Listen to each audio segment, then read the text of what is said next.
Februari 1960 menjadi bulan paling bersejarah bagi hubungan diplomatik Indonesia dan Uni Soviet. Untuk pertama kalinya setelah perang, Uni Soviet dengan diwakili Perdana Menterinya, Nikita Sergeyevich Khrushchev, berkunjung secara resmi ke Indonesia. Tak tanggung-tanggung, ia beserta rombongan menghabiskan waktu di Indonesia selama 2 pekan. Selain Jakarta, Nikita Khrushchev juga berkunjung ke berbagai tempat, antara lain Bogor, Bandung, Yogyakarta, Surabaya, dan Bali. Selama kunjungan, sambutan meriah ditunjukkan pemerintah Indonesia dan rakyatnya, meski sempat muncul nada sumbang pada kehadiran kepala pemerintahan negara komunis terbesar di dunia saat itu. Nikita Khrushchev beserta rombongan tiba di Indonesia pada 18 Februari 1960 di Lapangan Udara Kemayoran, Jakarta. Kedatangan mereka disambut meriah Presiden Soekarno beserta jajaran kabinet. Malam harinya, pemerintah Indonesia mengadakan jamuan makan malam di Istana Merdeka. Dalam pidato sambutan acara jamuan makan malam, Presiden Soekarno mengatakan bahwa kedatangan Khrushchev merupakan simbol persahabatan Indonesia dengan Uni Soviet.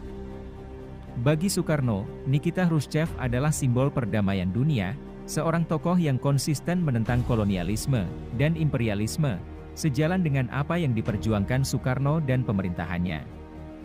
Melalui pidatonya, Soekarno juga menekankan bahwa rakyat Indonesia adalah rakyat yang berjuang untuk kemerdekaan, masyarakat adil dan makmur, dan perdamaian. Nikita Khrushchev mengapresiasi sambutan pemerintah dan rakyat Indonesia atas kedatangannya dengan pidato yang tak kalah meriah.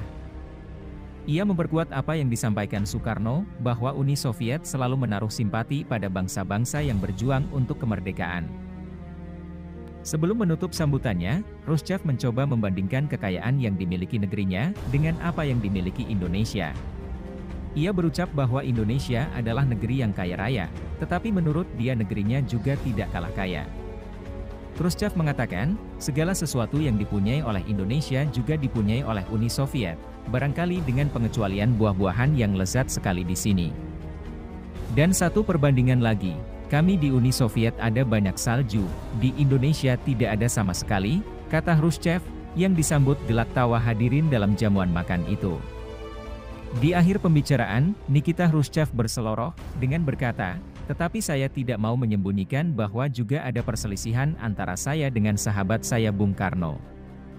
Dan malahan perselisihan itu barangkali bisa tumbuh kalau saya diberikan tekanan terus. Perselisihan itu antara lain adalah, bahwa di sini banyak sekali makanan, dan saya dipaksakan terus agar makan semua. Sehari kemudian, rombongan dari negeri beruang merah itu dibawa Soekarno mengunjungi proyek pembangunan Kompleks Asian Games 1962 di Kebayoran Baru, Jakarta.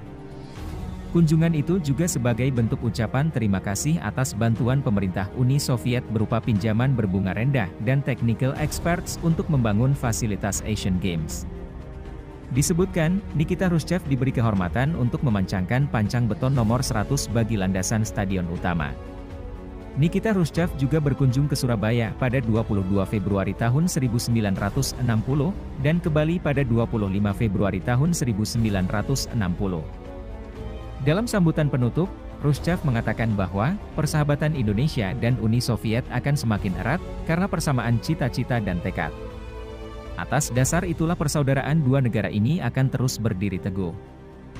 Dan oleh karena dasar-dasar yang objektif, maka, saya yakin persahabatan Indonesia dan Uni Soviet akan berlangsung kekal, ujar Khrushchev. Pidato tersebut disambut baik oleh Soekarno.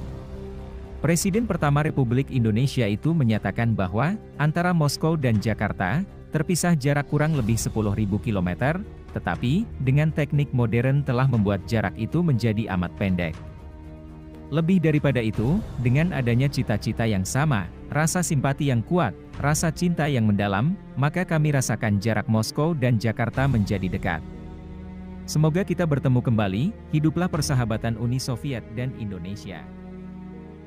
7 tahun setelah kunjungan Nikita Khrushchev ke Indonesia, Soekarno dilengsarkan dari jabatannya sebagai presiden.